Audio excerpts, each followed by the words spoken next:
Also, it's a new academic year, and both fresh and continuing students are taking their turns and registering for the academic year. Well, today on Throwback Thursday, we are asking you to share with us how awkward your first time in senior high school was. But my first day, when we were taken to the hostel, it was something else. You kneel down, you sing, you dance, and a whole lot of things. And then, when I was going to, they were having their orientation, then a large number of people, you need to go, and I was supposed to go from the front side, and then I was so shy.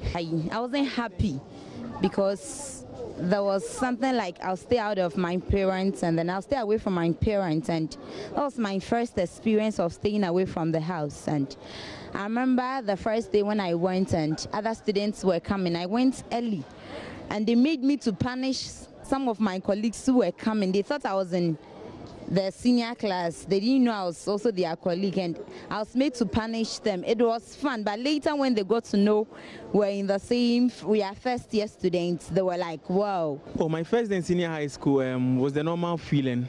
Yeah, so when I got there, as usual, the seniors will try to do this high, they'll try to scold you a bit. But myself, when you see my stature, I wasn't really that small in body. Yeah, so it was okay. Unfortunately for me, I had a school prefect being my school father. So my first day in school, he took me to his bungalow. Yeah, and it was fun. I had a lot of experiences. You see, for the senior high school, especially in the boarding, they deal with time for everything.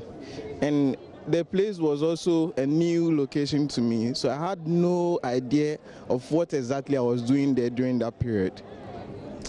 And moreover, I felt like coming back to the house. It was awkward. It was such a bad day because I didn't like the school I was posted to, but then my daddy told me I should just go and then he would take me there some other time. So I just had to, comply with him, and I went. I had the tears within. So immediately the seniors were like, hey, this, and then the tears started rolling out. So that was it. But then I got to like the school as time went on. We all had similar experiences. In my case, here was this guy. I was a typical Accra boy. I had not been to anywhere apart from Accra. I know, right? And then I was thrown to a Kropong Okafman school, yes, boarding facility, away from my parents for the first time. And you go and meet people who are as old as your father, as your seniors. Man, it was an experience. What did you do? In my case, I had a brother who was in Form 3. Ah, yeah, so you were lucky? I wasn't lucky. It was mixed reaction. I mean, sometimes you find people who are like, okay, you're Ali Moshi's sister. Oh, how are you? And stuff. And other times you meet people, your brother is, he was very strict, so they would like to do the things that he did to them to you, and it was some way. Let's check out what you've been saying on Facebook. EK Omer says, well, I don't know what the seniors, Interact continuing students who are paying fees will do to the freshers who are enjoying free. Oh! Can you imagine? But I remember carrying my trunk the whole night till my housemaster came for a roll call. So this guy is suggesting that because the continuing students, they haven't enjoyed free SHS. So and then you guys are coming enjoying free. Yay. T Swift says it was a Monday, I guess, a very memorable day indeed. I remember one senior approaching me to find out if I would join the school cadet just because I was tall. Nidoku, oh Charlie. As for me, even before I got to the school, I was already popular because of my big sis. Thank you, big sis. James Busanga says the awkward moment I had was when I was asked to pay landing fee by a certain senior. Because you've just landed in the school, you have to pay. And Desmond Oakley says it was awful in the sense that I had to make new friends and socialize, but all the same, it was fun trying to fix myself in the system. Then his answer says I was bullied by my own colleagues, not knowing he reported earlier. Yeah, it happens. It happens because you're going to meet some people and they'll bully you, and then you realize that apparently you're supposed to be sitting in the same class with them. And you wouldn't have anything to do at that time. You had already. And Thomas Adalite says, I can't even remember. Really? Maybe you had a good time. That's why you can't remember. Well, finally, You know, weddings are lifetime events, and you will agree that they are very beautiful and sweet moments. But usually, the couple only get to admire those beautiful moments via video and pictures. I mean, those pictures that we're taking at the wedding. And therefore, you agree with me that it will be a pain in the neck if such pictures or videos get lost and are not able to be retrieved. Hey.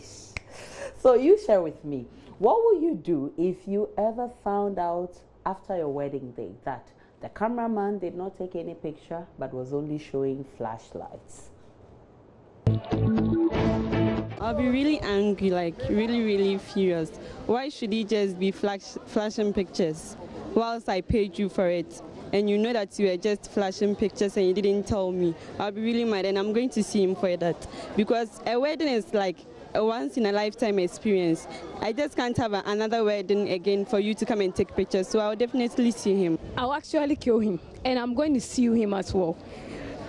Because sometimes when after the wedding, there can be some issues or something. You can go back and watch. When you watch the video, you can get some feeling that maybe like before things were not like that. But if you don't take this video or pictures, how will I even know? And that day I wouldn't be myself. I think I will sue him because he has deceived me, and I can't take the wedding pictures all over again. So I think I'll sue him and maybe take the money from him times 2. I'll take twice the money he took from me. I'll be surprised, and of course I'm not going to pay him for that particular job because I called you to come and take pictures of me, and at the end of the day I didn't get my pictures. So of course I will rebuke him for that, and I won't pay him. I'll just leave it because people will take pics with their phone, and then I'll use that one. The last person who spoke, I think that's the way to go. So Not because to pay him. you know, because several other people would have taken photos, so you find a way of getting those pictures back. Okay, But now certainly it won't be like as crisp as you know. And then what you do to the photographer is you invite him home, you serve him some banku, banku and okra. Make sure there's a lot of kanwe in the okra, and then you just get him out and then shut the door. You know. He must be a very wicked cameraman. Barry Makubaji says, I'll look into the skies and seek answers from God. What he tells me is what I'll do, because if I want to act, the least action would end up in Judge Louis Lami's court. Well, Mubarak says, we are heading to the law court. Judicial says, I'll intentionally destroy his camera for flashing in instead of taking pictures after we agreed. Donyo says, I'll tell him to organize a new wedding and get my pictures for me before any trouble. Oh, no. And Aloy says, I will redo the wedding at his expense. Really? And who are going to be your guest? Well, you can get the guest. Okay, Akatwe Samuel says, I will invite him to my house and lock him in my toilet for 2 days. Israel, you are even lenient. And Obedakon says, hey, join this. I can't even imagine what I would do. Like slap spa. And those are some interesting comments from Facebook.